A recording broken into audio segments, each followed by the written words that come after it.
Hello बच्चों, good morning. आप सब कैसे हैं? उम्मीद करते हैं आप सब लोग ठीक होंगे। आज का जो अपना सेशन है, क्लास है 9th क्लास का चैप्टर 2, जिसका हमने पिछले क्लास में हम लोगों ने टॉपिक वाइज टॉपिक कहानी को समझा था और उसमें शॉर्ट क्वेश्चन हमने कराया था। समथिंग 50 क्वेश्चन थे, शॉर्ट क्वेश्चन, ठीक है ना। उसको कराने के बाद हम लोग इसमें अभ्यास के प्रश्न मतलब और आंसर को देखेंगे, क्वेश्चन और आंसर को देखेंगे और आज ये हमारा चैप्टर समाप्त हो जाएगा। ठीक है, इसी के साथ अगले चैप्टर में फिर मिलेंगे, है ना। फिलहाल अभी ये देखते हैं, उसके बाद ठीक कह रहा है कि अभ्यास के प्रश्न तथा उनके उत्तर, वस्तुनिष्ठ प्रश्न निर्देश में कह रहा है नीचे दिए गए प्रश्नों में 4 संकेत चिन्ह है। कितने हैं? 4 संकेत चिन्ह है, जिनमें एक सही या सबसे उपयुक्त है। प्रश्नों का उत्तर देने के लिए प्रश्न संख्या के सामने वह संकेत चिन्ह क ख ग लिखे जो कि सही अथवा सबसे उपयुक्त है। कह रहा है कि अमेरिका की राजधानी कहाँ है? बताइए, अमेरिका की राजधानी कहाँ है? न्यूयॉर्क। मतलब ये एक नंबरिया है। क्या समझे? इस क्वेश्चन को लिखने का तरीका थोड़ा सा घुमा दिया गया है, बस समझे। हाँ, अमेरिका की राजधानी न्यूयॉर्क, कैलिफोर्निया तो है नहीं, वाशिंगटन है नहीं, इनमें से कोई नहीं। ठीक, अगला क्वेश्चन है कि कॉमन सेंस की रचना किसने की थी? Jefferson, Thomas Paine, Washington, Lafayette. Washington ने किया था। पढ़ाने से मतलब यही फायदा है। स्टैम्प एक्ट किस वर्ष पारित हुआ? बताइए, 1765, 1764, 1766 या 1767? बताइए किसमें हुआ था स्टैम्प एक्ट? बोलिए जल्दी। गा नंबर देखा, क्या नंबर के क्वेश्चन, क्या नंबर क्वेश्चन था? 3 नंबर। Stamp act 3 number. क नंबर 3 का कितना? 1765 में। कब हुआ था? याद रखिएगा, स्टैम्प एक्ट कब आया था? 1765 में आया था। अगला कह रहा है अमेरिकी स्वतंत्रता संग्राम में अंग्रेजों का सेनापति कौन था? वाशिंगटन, ब्लेजली। ब्लेजली तो था ही नहीं, है ना। कर्जन भी नहीं था, है ना। और कौन था? वाशिंगटन था या कॉर्नवालिस था? कॉर्नवालिस था। 4 का ग। भाई मिला लीजिए, कहीं गलती ना हो जाए। 4 का कितना हो जाएगा? ग। ठीक है, अगला आइए 5 का देखिए। अमेरिका का संविधान कब लागू हुआ? 1787। अभी लास्ट वाला क्वेश्चन देखे थे ना हम लोग। अमेरिका का संविधान कब लागू हुआ था? 1787 है। 1787 ना होगा, 1789 कैसे होगा? 1787 ना। आंसर देखो, 5 का ख होगा। ये 1789, हम 1787 पढ़ रहे हैं। 1789, 5 का कितना नंबर? ख नंबर, 1789। यानी कि 1789 में अमेरिका स्वतंत्र हो गया।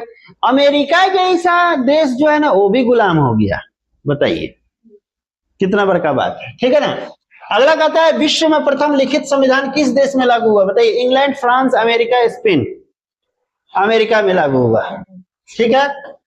किस संधि के द्वारा अमेरिकी स्वतंत्रता संग्राम को मान्यता मिली? पेरिस की संधि, बिल ऑफ फ्रैका की संधि, न्यूली की संधि, सेब्रे की संधि। हमें लगता है कि पेरिस की संधि। पेरिस की संधि 7 नंबर नहीं क्या? पेरिस की संधि किसके?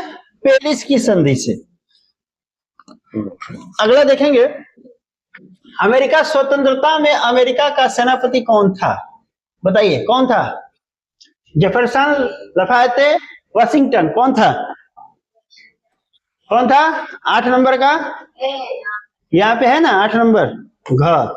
कौन था? Washington DC. अमेरिका के प्रथम राष्ट्रपति कौन थे? George Washington, Abraham Lincoln, Roosevelt, Al Gore. कौन थे? जॉर्ज वाशिंगटन, अमेरिका के प्रथम राष्ट्रपति। यानी कि स्वतंत्रता प्राप्ति के बाद अमेरिका के प्रथम राष्ट्रपति कौन बने? जॉर्ज वाशिंगटन बने।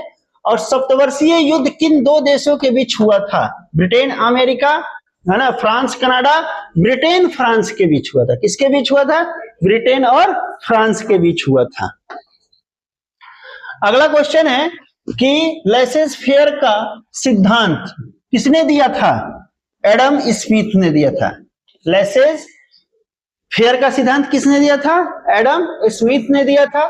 शक्ति के पृथक्करण का सिद्धांत किसने दिया था? मॉन्टेस्क्यू। ठीक है ना। सेनापति लाफायते का कहां का रहने वाला था? फ्रांस का रहने वाला था। कहां का रहने वाला था? फ्रांस का रहने वाला था। जॉर्ज तृतीय इंग्लैंड का, है ना, क्या था? बोलिए, राजा था, है ना। धर्मनिरपेक्ष राज्य की स्थापना सर्वप्रथम में हुई, कहां पे हुई? अमेरिका में हुई। कहां पे हुई? अमेरिका में हुई। ठीक है। नई दुनिया यानी अमेरिका का पता किसने लगाया था? बताइए। कोलंबस ने लगाया था। किसने लगाया था? कोलंबस ने लगाया था। ठीक है ना। अमेरिका में अंग्रेज के उपनिवेश थे क्या? 13 उपनिवेश थे। कितने थे? 13 उपनिवेश थे। सर्वप्रथम आधुनिक गणतंत्रात्मक शासन की स्थापना में हुई, कहां पे हुई? अमेरिका में। कहां पे हुई? अमेरिका में।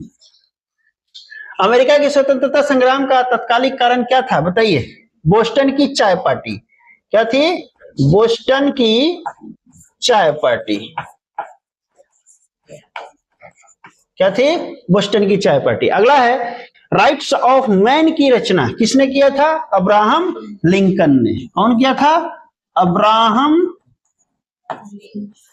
लिंकन ने। देखिए, यही अब्राहम लिंकन थे जिन्होंने लोकतंत्र का भी परिभाषा दिया था। क्या दिया था? लोकतंत्र का परिभाषा किसने दिया था? अब्राहम लिंकन ने दिया था। इन्होंने ही कहा था कि लोकतंत्र यानी कि लोगों का शासन, लोगों के लिए किए जाने वाले शासन व्यवस्था को हम लोग क्या कहते हैं? लोकतंत्र कहते हैं। तो अब्राहम लिंकन ने इस परिभाषा को क्या किया था? हमें दिया था। ठीक है। अगला देखिए, सही गलत कथन का चुनाव करें तथा उसके सामने कोष्ठक में उपयुक्त चिन्ह अंकित करें। जॉर्ज वाशिंगटन अमेरिका के प्रथम प्रधानमंत्री थे? नहीं, गलत है, बिल्कुल गलत है। ठीक है ना। उसके बाद में कह रहा है, सही यह है कि जॉर्ज वाशिंगटन अमेरिका के प्रथम क्या थे? राष्ट्रपति थे। याद रखिएगा। अमेरिका यूरोप महादेश में स्थित है? नहीं, गलत।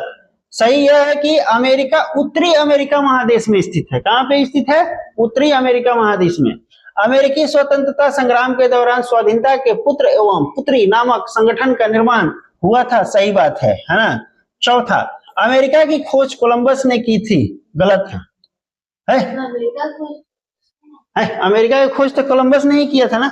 इस ससुरा कैसे कह दिया? अमेरिका की खोज कोलंबस ने ही की थी। ठीक था, ये ससुरा यहाँ गलत लगा दिया है। क्वेश्चन पढ़ो ना, अमेरिका की खोज कोलंबस ने नहीं की थी। यहाँ क्वेश्चन ना पढ़ा। सही तो है, नहीं है तो फिर सब गलत, वहां पे गलत कह रहा है ना। हाँ, यहाँ पे यहाँ पकड़िए, यहाँ नहीं की थी। बात सही है कि अमेरिका की खोज कोलंबस ने ही की थी। अमेरिका स्वतंत्रता संग्राम में फ्रांस ने इंग्लैंड का साथ दिया था? नहीं, गलत बात है। सही है कि अमेरिकी स्वतंत्रता संग्राम में फ्रांस ने अमेरिका का साथ दिया था। अमेरिका स्वतंत्रता का घोषणा पत्र जेफरसन ने तैयार किया था। सही है। स्टॉम्प एक्ट ग्रेनविले के समय पारित हुआ था। यह भी क्या है? सही है। अगला कहता है, निम्नलिखित के उत्तर 10 शब्दों में दीजिए। पहला है गणतंत्र। गणतंत्र यहाँ पे जिस शासन में सभी राजकीय अधिकार जनता में निहित हो, यानी कि जनता के द्वारा चलाई जा रही हो, वैसे शासन को क्या कहते हैं? गणतंत्र कहते हैं। जैसे भारत हमारा क्या है? गणतंत्र देश है। यानी कि शासन की सारा बागडोर क्या है? हम लोग के हाथ में नहीं है। लेकिन लबराई की बात है। मौलिक अधिकार, मौलिक अधिकार का मतलब होता है कि फंडामेंटल राइट की बात करता है कि जन्म के साथ ही व्यक्ति को मिले मूल अधिकार को मौलिक अधिकार कहते हैं। इसका कोई अपहरण नहीं कर सकता, यानी कि हमारी मौलिक अधिकार का, यानी कि फंडामेंटल राइट को कोई हमसे छीन नहीं सकता। बात समझे कि नहीं? कोई हमसे छीन नहीं सकता। ठीक है ना। अगला मताधिकार, किसी भी निर्वाचन में एक निश्चित आयु के नागरिकों को मिले मतदान के अधिकार को हम क्या कहते हैं? मताधिकार। यानी कि 18 वर्ष से लेकर के समय सीमा निम्नतम कितना? 18 वर्ष, मैक्सिमम की कोई सीमा नहीं है। मिले अधिकार को हम क्या कहते हैं? मताधिकार कहते हैं, यानी कि वोटिंग करने का अधिकार। उपनिवेश का मतलब होता है कि किसी शक्तिशाली देश द्वारा कमजोर देश के लोगों को दबाकर अपना शासन स्थापित करना। है ना, जो उपनिवेश, उसे उपनिवेश कहते हैं। जैसे भारत और अमेरिका पहले इंग्लैंड के उपनिवेश थे, भारत भी था और अमेरिका भी था, इंग्लैंड के उपनिवेश। चूंकि इंग्लैंड क्या था, मजबूत था, और हम क्या थे, कमजोर थे, इसलिए वो हमारे ऊपर दबा करके क्या करता था, हमारे ऊपर राज करता था, डरवा करके, धमका करके करता था। राजतंत्र का मतलब क्या होता है, वैसी शासन व्यवस्था जिसमें, है ना, वैसी शासन व्यवस्था जिस शासन में सारे अधिकार किसके पास होते हैं, राजा के अधीन होते हैं, उसे क्या कहते हैं, राजतंत्र कहते हैं। क्या कहते हैं, राजतंत्र कहते हैं। अगला क्वेश्चन है, लघु उत्तरीय प्रश्न है, अमेरिका या नई दुनिया की खोज क्यों हुई? अमेरिका या नई दुनिया की खोज क्यों हुई? अमेरिका या नई दुनिया की खोज इसलिए हुई कि भारत की खोज में निकला कौन? भारत की खोज में निकला क्रिस्टोफर कोलंबस। भटक कर अमेरिका पहुंच गया। कहां पहुंच गया? भटक कर निकला था भारत को खोजने, पहुंच गया कहां? अमेरिका। मतलब क्रिस्टोफर कोलंबस का मानना था कि हम भारत की खोज करेंगे, ठीक है ना, लेकिन निकला था भारत खोजने, चला गया कहां? अमेरिका। उसी को उसने भारत समझ लिया। किसको? अमेरिका को ही। ठीक है, यह घटना 1492 की है, यानी कि 1492 में अमेरिका की खोज हो गई। बात समझे? निकला था भारत को खोजने, अमेरिका की खोज हो गई। और 1498 में भारत का खोज कौन किया? वास्को द गामा ने किया। बाद में जब भारत का पता चल गया तो यूरोपियनों ने अमेरिका को नई दुनिया से संबोधित किया। हालांकि उसका नाम अमेरिका ही प्रचलित रहा। जहां तक बात है कि इसकी खोज क्यों हुई, तो यह कहा जा सकता है कि नई दुनिया या अमेरिका की खोज अनजाने में ही हुई है। ये नहीं पता था इसका, ये क्या था, कोइंसिडेंट था। मतलब कि निकले थे कुछ और करने, हो गया कुछ और। पहले से समझ बूझ कर इसे नहीं खोजा गया था, यानी कि इसको टारगेट करके नहीं खोजा गया था कि भाई हम चले हैं अमेरिका को खोजने। हाँ, ये अनजाने अनजाने में हो गया, ठीक है ना। नई दुनिया की खोज इंग्लैंड के लिए वरदान साबित हुआ। कैसे? जब नई दुनिया की खोज हुई तो इंग्लैंड के लिए वरदान साबित हुआ। कैसे? नई दुनिया की खोज इंग्लैंड के लिए वरदान इस अर्थ में साबित हुआ कि बिना प्रयत्न उसे इतना बड़ा भूखंड प्राप्त हो गया। इंग्लैंड के बासिंदों का एक बड़ा भाग अमेरिका चला आया, जिससे वहां जनसंख्या की अधिकता से राहत मिली, और दूसरी ओर अंग्रेजों ने अमेरिकी आदिवासियों को, है ना, जिन्हें इन लोगों ने रेड इंडियन कहा, क्या कहा? रेड इंडियन कहा, और मार डाला। रेड इंडियन बोल करके क्या बोला? मार डाला। जो बच गए इधर उधर छिप कर रहने लगे। इंग्लैंड वालों ने वहां के जंगलों को काट कर खेती के योग्य जमीन बनाई, है ना, और गेहूं उपजाने लगे। अमेरिका गेहूं से इंग्लैंड के गोदाम भरे रहने लगे और उसके निर्यात से आय भी प्राप्त हुई। बाद में कृषि के साथ वहां औद्योगिक विकास भी हुआ और रेल की पटरियां बिछाई गई। कहां पे? अमेरिका में। मतलब वहीं के कमाई से वहीं पे मतलब के बिछाया गया। मुक्त व्यापार के लिए सिद्धांत ने उपनिवेशों को क्रांति के लिए प्रेरित किया। उत्तर, मुक्त व्यापार के लिए सिद्धांत का प्रचार, यानी कि ओपन व्यापार, खुला, सब कोई कर सकता है, प्रचार उस काल में आरंभ हो रही थी। सर्वत्र यह सिद्धांत लागू करने पर जोर दिया जा रहा था कि व्यापार में राज्य का हस्तक्षेप कम से कम हो या नहीं हो। जब व्यापार हो रहा है तो इसमें यानी कि कम से कम इसमें क्या होना चाहिए? हस्तक्षेप होना चाहिए या नहीं होना चाहिए। उधर उपनिवेशक मातृ देश अपने उपनिवेशों का अधिकार से अधिक आर्थिक शोषण करते रहना अपना अधिकार समझते थे, और इंग्लैंड अपने उपनिवेश, अपने अमेरिका का आर्थिक शोषण ही कर रहा था। क्योंकि भाई दबदबा था उसका, तो अमेरिका का क्या कर रहा था? शोषण कर रहा था, जो कि उपनिवेशवासियों को नगवार लग रहा था, यानी कि उसको अच्छा नहीं लग रहा था जो वहां के लोग थे। और इंग्लैंड वाले व्यापार को राज्य कर से मुक्त रखना चाहते थे। और इस प्रकार हम देखते हैं कि मुक्त व्यापार के सिद्धांत ने उपनिवेशवासियों को क्रांति के लिए क्या किया? प्रेरित किया। अब इतना ना किसी को अब आप दबा दीजिए कि वो भी क्या हो जाएगा, थक हार करके, है ना, आप ही के खिलाफ मोर्चा खोल दे। अब मतलब अब ना बर्दाश्त होता, अब तो तोरा प्रति हमरा करे के पड़े। समझ में आता ना?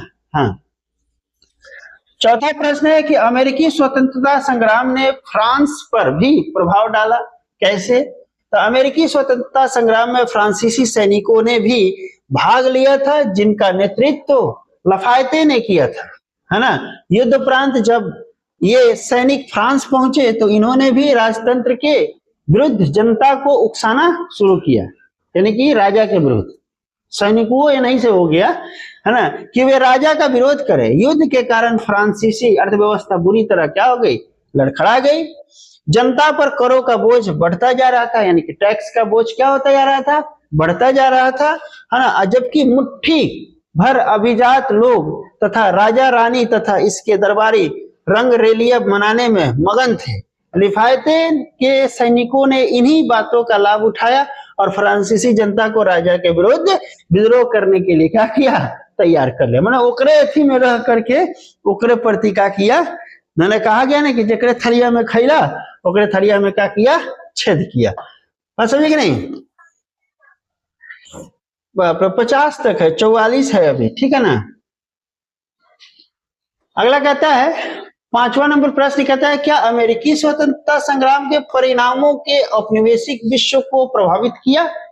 तो कह रहा है कि निश्चित रूप से यह कहना वाजिब होगा कि अमेरिकी स्वतंत्रता संग्राम की सफलता, इसके परिणामों ने औपनिवेशिक विश्व को काफी प्रभावित किया।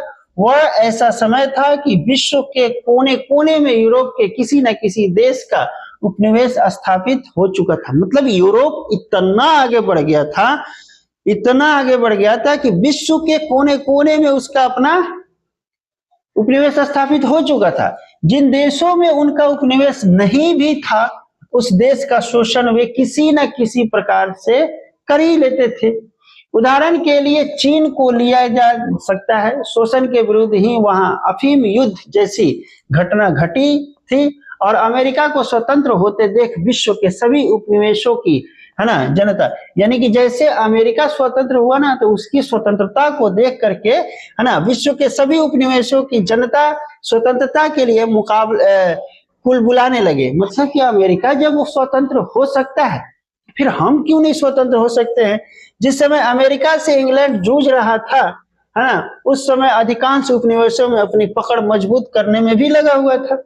इसका अर्थ था कि एक ओर जहां वह अपना पैर जमाने का प्रयत्न कर रहा है, दूसरी ओर उसी समय वहां की जनता स्वतंत्रता प्राप्ति के उपाय में जुटी हुई थी। मतलब एक तरफ वो अपना पैर जमाने की कोशिश कर रहा था, तो दूसरी तरफ मतलब कि लोग खिसकाने की कोशिश कर रहा था। यानी कि वन टाइम में ये दोनों साइड में क्या कर रहे थे, जूझ रहे थे। बात समझे कि नहीं समझे? आगे कहता है, अब दीर्घ उत्तरीय प्रश्न है, वो लघु उत्तरीय था, ये दीर्घ उत्तरीय। अमेरिकी स्वतंत्रता संग्राम के किन्हीं 3 प्रमुख कारणों की विवेचना कीजिए। पहला कारण राजनीतिक स्वायत्तता का अभाव, ठीक है ना। इसमें क्या है, अमेरिकी उपनिवेशों में अधिक संख्या में, ठीक है ना, इंग्लैंड वासी ही थे, कारण कि वहां के मूल निवासियों को उन्होंने या तो मार डाला था या भगा दिया था। जो वहां के मूल निवासी थे, अस्थायी निवासी थे, जो बच गए थे उनसे गुलामी कराई जाती थी। जो बचे खुचे थे, वहां जितने इंग्लैंड वाले थे, उन्हें इंग्लैंड की संसदीय व्यवस्था एवं विधि विधान को देखा था और वे भी उपनिवेशों में वैसे ही प्रजातांत्रिक व्यवस्था स्थापित करना चाहते थे।